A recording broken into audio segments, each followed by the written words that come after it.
What's it like to be a king who can't rule because your father says so?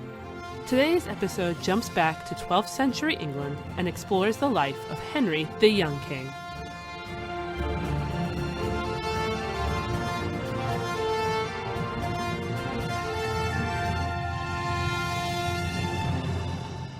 Hey everyone, Christine here with a new episode of Footnoting History. Before I start though, I wanted to let everyone know that our new playlist for Radio Public is out. It's called Human Footnotes, and aside from 2 of our own, it also has 8 episodes from other great history podcasts about people whose lives deserve a lot more attention than they get. So, after you finish this episode, you can hop over to the Radio Public app to learn about even more overlooked epic lives. Now, Henry the Young King is a topic I've wanted to cover since footnoting history began. I'm really excited to talk about the man whose life might be my favorite historical footnote of all time, and it is my pleasure to give him his moment in the sun. Here we go. On February 28th, 1155, a new Prince of England was born. His name was Henry, and he would eventually be known to history as the Young King. Henry the Young King was born into a changing England. The country was crawling out of a period of chaos and anxiety. Only months before his birth, his father and mother, Henry II and Eleanor of Aquitaine, were crowned King and Queen of England. This brought an end to almost 2 decades of civil war caused by a fight for the crown between the young king's grandmother, Matilda, and her cousin, Stephen. Henry II had a big task ahead of him, returning a semblance of law and order to England while also keeping together his land holdings on the European continent. Those land holdings included large parts of what is now France, places like Normandy, Anjou, and Aquitaine. Our Henry was actually his parents' second son, but before he was 2 years old, he went from being the so-called spare to the heir, when his older brother William, also still a very young child, passed away. This means that it is safe to say our Henry never knew a time when he wasn't preparing to be the next King of England. In addition to his role as heir, Henry would also ultimately be older brother to 6 full siblings, 3 sisters, Matilda, Eleanor, and Joanna, and 3 brothers, Richard, Geoffrey, and John. So, there's Henry, living his little life while his father stored out the country. What's the next big life step for a future king? Marriage, of course. The young king's marriage was, like many marriages in this period, a contract between 2 parties for largely political reasons. As I mentioned before, Henry II was in control of large parts of what is now France. What he wanted, very much, was to hold an area called the Vexin that was located on the border between his Normandy and the lands of the French king. In order to get this land, or at least the promise of it, he made an arrangement with the French king Louis VII that Henry the Young King would marry Louis's daughter Marguerite.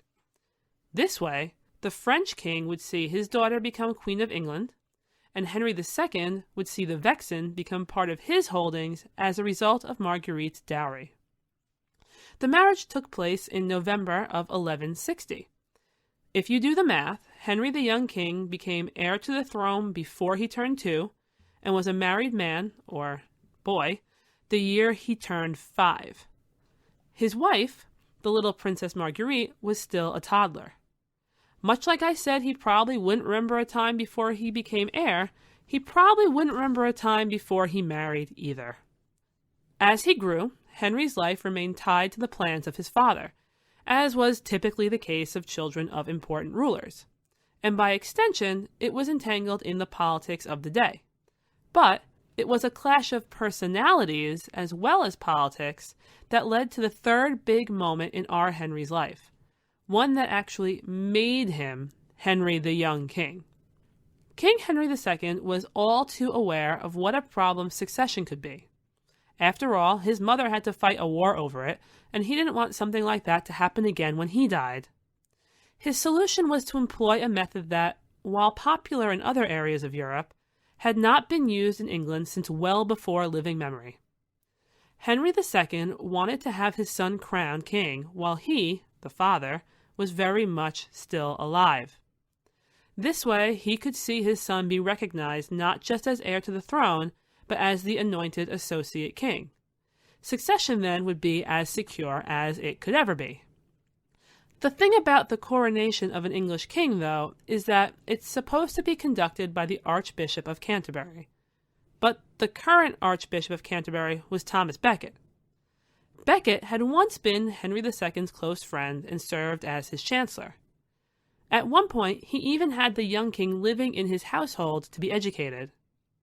Henry II trusted him so much that it had been his idea to make Becket Archbishop of Canterbury, the highest-ranking cleric in England. This, he hoped, would make the crown and church relations very harmonious. Of course, as with many well-made plans, this did not go as intended. Becket took the post of Archbishop of Canterbury, resigned as chancellor, and soon after the two men were butting heads in a way that only two people who used to be very close could. Now, this conflict means that Henry II very much did not want his ex-friend crowning his son. A determined Henry II was not someone to be denied what he wanted, and he did, through a bit of royal finagling, arrange a coronation without Thomas Becket, who was living in exile on the continent. By this point, our Henry the Young King was 15 years old. He had already attended at least one assembly at his father's side, and he knew what was going on. He's attributed as having been quite the attractive young man, tall and charming with broad shoulders, fair hair, and striking eyes, and he was about to be crowned King of England. The big day came on June 14th, 1170. Our teenage prince was crowned King of England at Westminster by the Archbishop of York. Huzzah!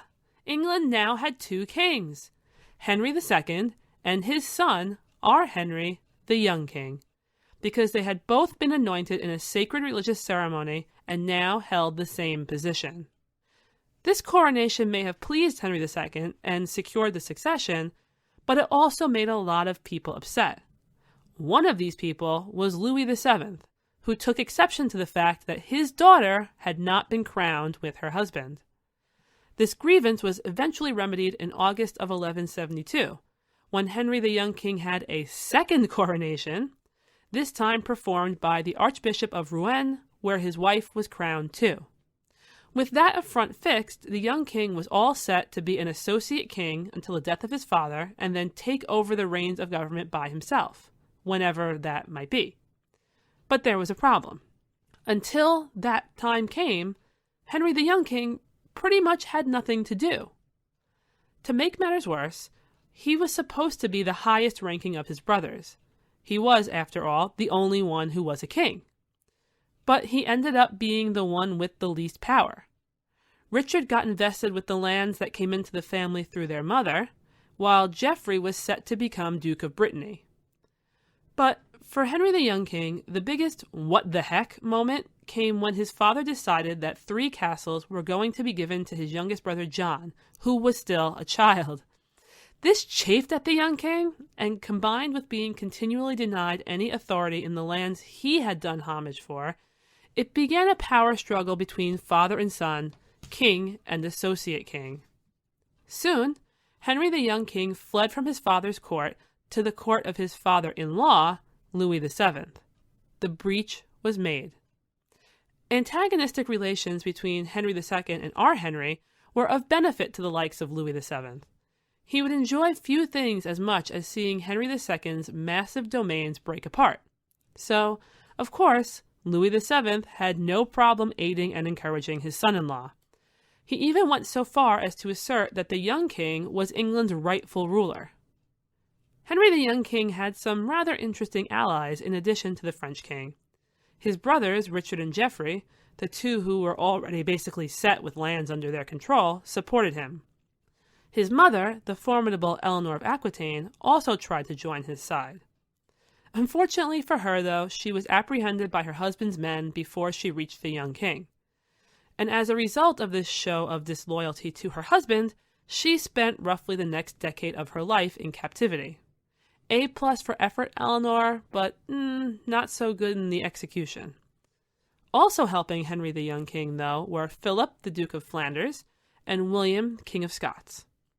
Number of allies, however, does not guarantee a victory, as Henry the Young King learned. Despite some initial successes, his setbacks mounted. Philip of Flanders was so overcome with grief following his brother's death in one of the attacks that he was useless for a long while. Louis VII suffered from a military failure that stalled the advance of the young king's offense, and despite William of Scots doing his best to harass the Scots-English border, he eventually was captured by Henry II's supporters. By summer of 1174, all eyes were on the city of Rouen. Henry the Young King laid siege to the city, hoping to capture it and really make his mark. However, his father showed up, and before you could say Henry the Young King, the people of Rouen were relieved, and the young king was brought to heel and had to seek reconciliation with his father. Rebellion squashed. The young king lucked out because Henry II wasn't half as hard on him for this little stunt, if you can call a full-armed rebellion a little stunt, as he could have been. The result included the young king conceding the grants of land to John, while Henry II gave the young king a more generous allowance and promised 2 castles, agreeing to similarly kind settlements for Richard and Geoffrey. Now that the young king had been soundly beaten, did things calm down? Yes, for a bit. Were they fixed? No, not at all. Following this, Henry spent almost all of the time at his father's side, kind of like being grounded. Not only did this help show his allegiance to the family cause, but his proximity to his father also likely meant that he got some good lessons on how to govern, even if he still had no land to control on his own. The monotony of following his father around did eventually end. By 1176, he had grown restless and been denied a request to go on pilgrimage to Spain. Instead, Henry II found another way to keep him being useful and active. He sent the young king down to Richard's lands on the continent to help him put down a rebellion there by his barons. This removal from his father's side gave the young king space to strike out on his own. After helping Richard, he made connections, reuniting with some of his old associates and several men who had no love for his father, and he expanded his household. This branching out continued for several years, during which 2 important things happened. First, in 1177, the young king suffered a personal loss. His wife Marguerite gave birth to their first child. Unfortunately, the baby passed away very shortly after its birth. The couple would have no more children together. The second development was far more positive. He became a star on the tournament scene. These tournaments were quite different than what you might see in, let's say, medieval times or a Renaissance fair. Instead of orderly jousting, these were mini war zones. Giant melees erupted over miles of terrain where people were hurt and captured. Ransoms were paid for release, spoils were collected, and both fortunes and reputations were gained and lost. By 1179, the young king was a star. He was loved as much for his field prowess, which he developed alongside his friend and mentor William Marshal, one of the Middle Ages' most famous knights, as for his chivalry, largesse, and generosity, a lifestyle which, it should be noted, regularly left him with a lot of debt. This fame soon came very much in handy for politics. Louis VII of France, remember the young king's father-in-law, suffered an illness that left him basically unable to rule. As such, the decision was made to crown his son, Philip Augustus, just like Henry the Young King had been crowned while his father still lived. Only, in this case, Philip's father was unable to partake in much of the governing. So Henry the Young King was sent to represent the English crown, and of course, participate in the celebratory tournament, and develop some political influence over Philip Augustus. The thing is that traveling with his father, fighting in tournaments, and acting as an agent of the crown in the French court did little to abate the young king's frustration long term. Henry was a grown man with a wife and a household to support and no power despite the crown that he wore. So his unhappiness was always there, bubbling under the surface, until 1182. In that year, he again demanded his father give him Normandy or some other comparable area that he could rule on his own. Offers of more money and knights from Henry II, but still no Normandy, temporarily prevented a rupture. Soon after this, Henry II sought to cement peace in his family. One way he did this was by telling Richard and Geoffrey to do homage to their brother, therefore recognizing him as their overlord. Geoffrey agreed, but Richard was a very different case.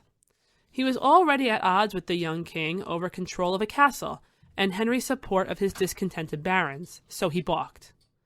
This did not ease tensions, and ultimately Richard grumbled his way back to his lands.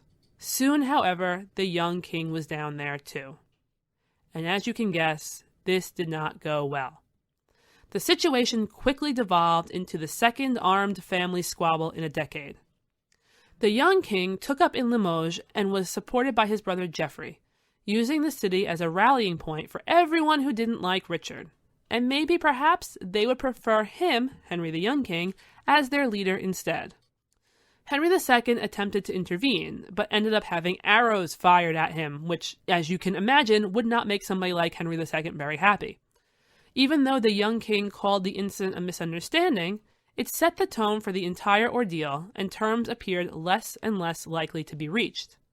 Whatever confidence Henry II had developed in his co-ruler during the peace years was chipping away to nothing. While Richard and his father were outside of the city, the young king was in it, and his money was drying up. He had to fund this military endeavor, and things became rather desperate as the coffers emptied. So he took extreme measures. He began looting. He even looted a shrine that he had once given a gift to. Then he snuck out of the city and crisscrossed the region seeking money and supplies.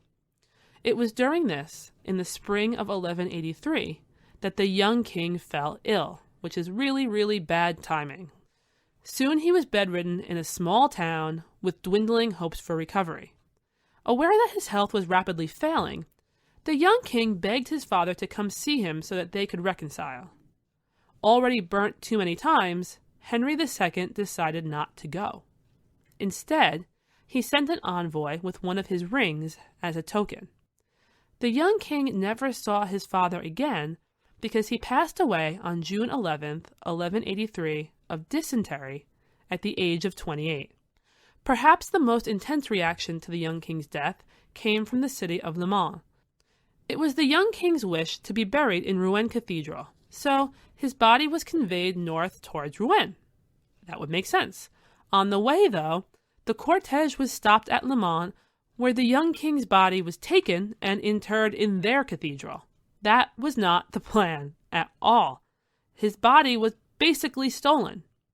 It took the intervention of Henry II to get his son's body out of Le Mans Cathedral and reinterred at Rouen. It was with this last bizarre, dramatic flourish that the young king left the world.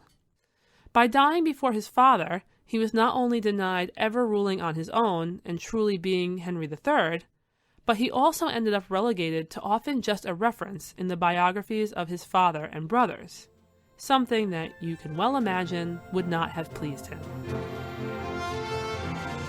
This has been Footnoting History.